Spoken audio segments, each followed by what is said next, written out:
Assalamualaikum warahmatullahi wabarakatuh. Salam sejahtera bagi kita semua. Yang terhormat Bapak Dadan Soekardan, SE, MSI, AK, CA, selaku dosen mata kuliah studi kelayakan bisnis, serta teman-teman yang saya hormati. Perkenalkan, nama saya Muhammad Noval Gafara dengan NRP 244010106 dan rekan saya Yazid Anwar Mubarok dengan NRP 244010277.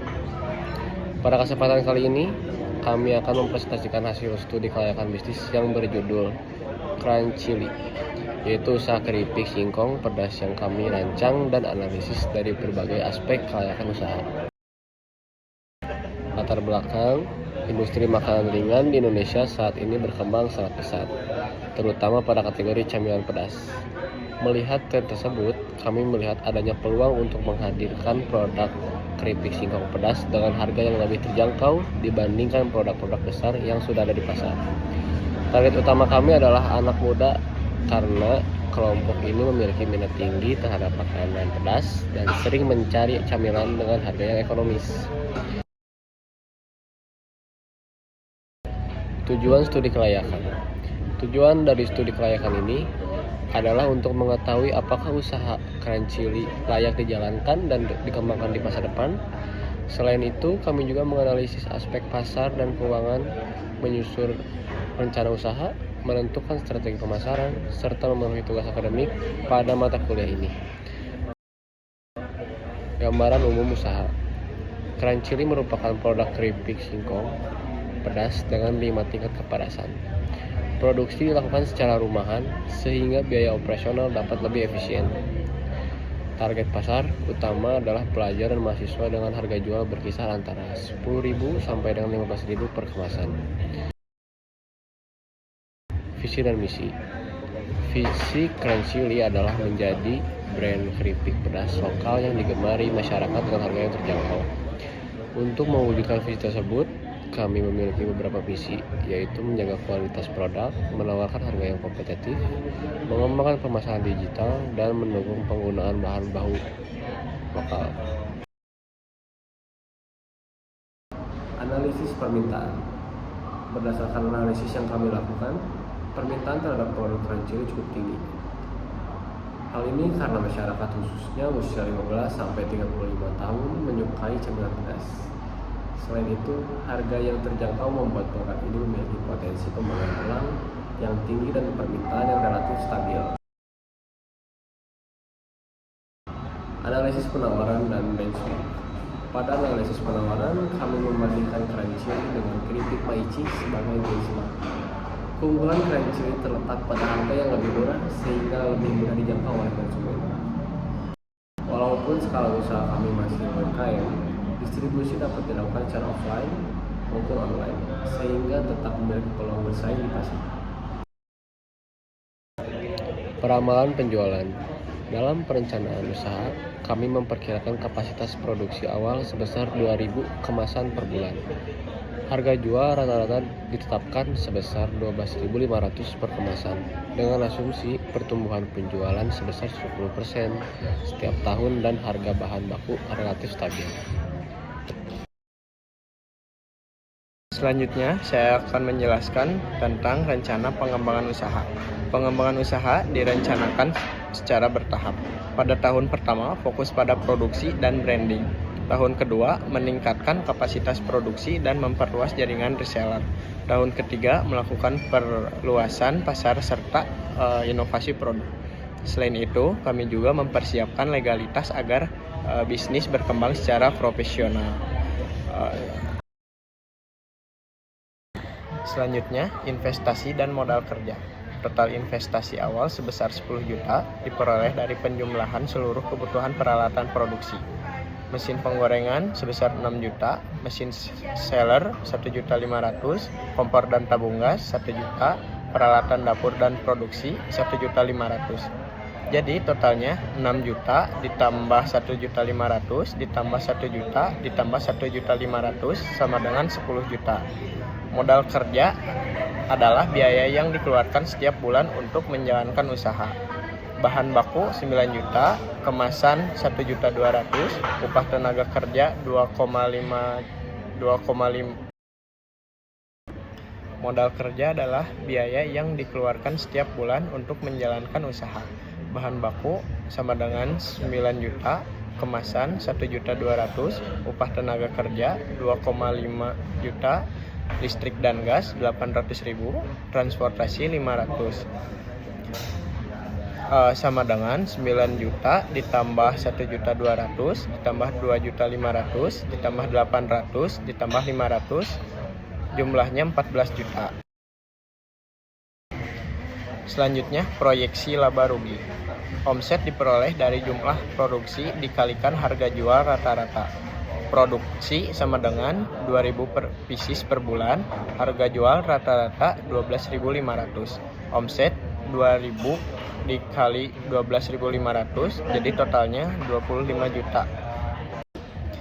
Laba bersih diperoleh dari omset dikurangi biaya operasional.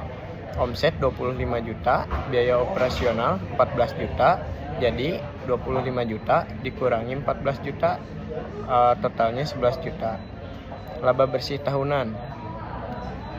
Laba bersih tahunan diperoleh dari laba bulanan dikalikan 12 bulan. Jadi 11 juta dikali 12, totalnya 132 juta.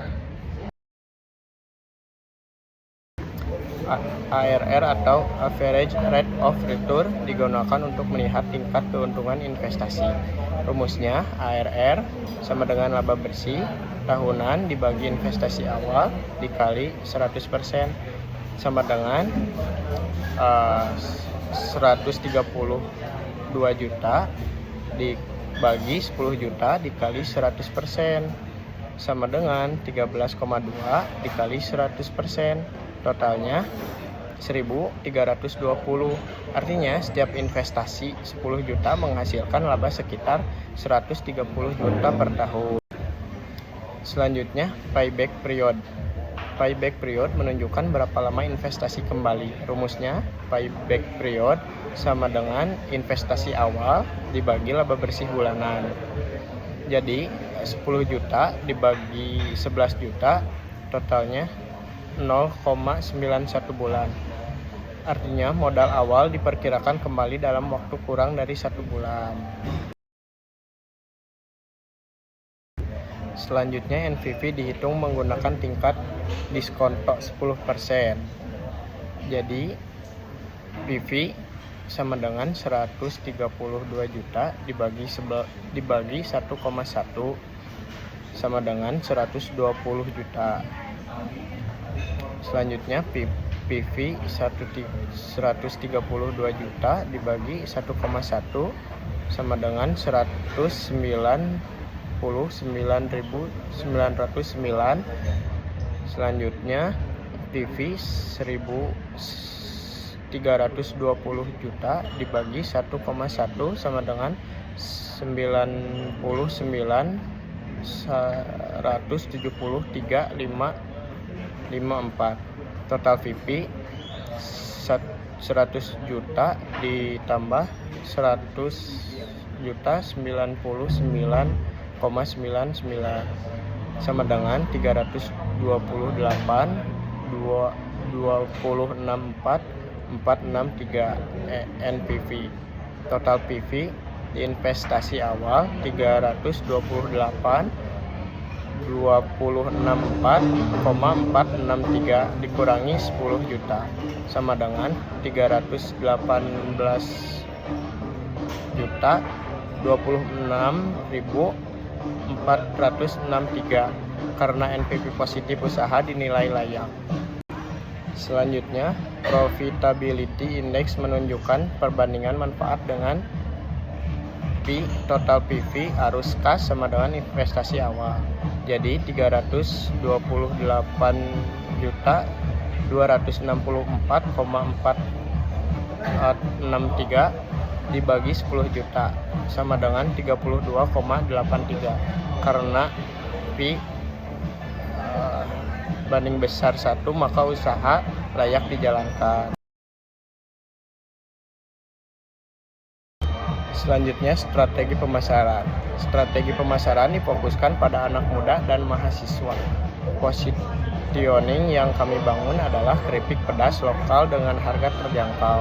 Promosi dilakukan melalui media sosial seperti Instagram, TikTok, serta memanfaatkan strategi word of mouth dari pelanggan.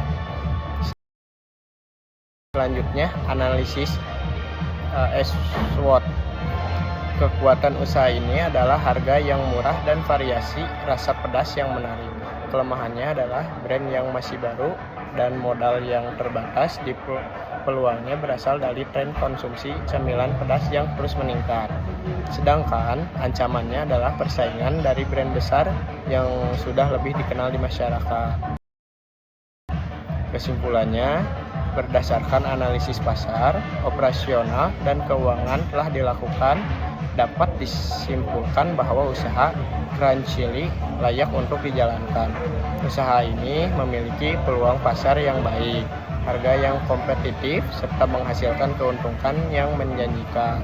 Kedepannya, usaha perlu fokus pada pengelolaan keuangan yang baik, peningkatan pemasaran digital, dan pengembangan usaha secara bertahap. Baik, demikian presentasi yang dapat kami sampaikan mengenai studi kelayakan bisnis Crunchily. Kami mengucap terima kasih kepada Bapak Dadan Sukardan, SE, MSI, AK, CA atas bimbingan dan ilmu yang telah diberikan, serta kepada teman-teman yang telah menyimak presentasi kami.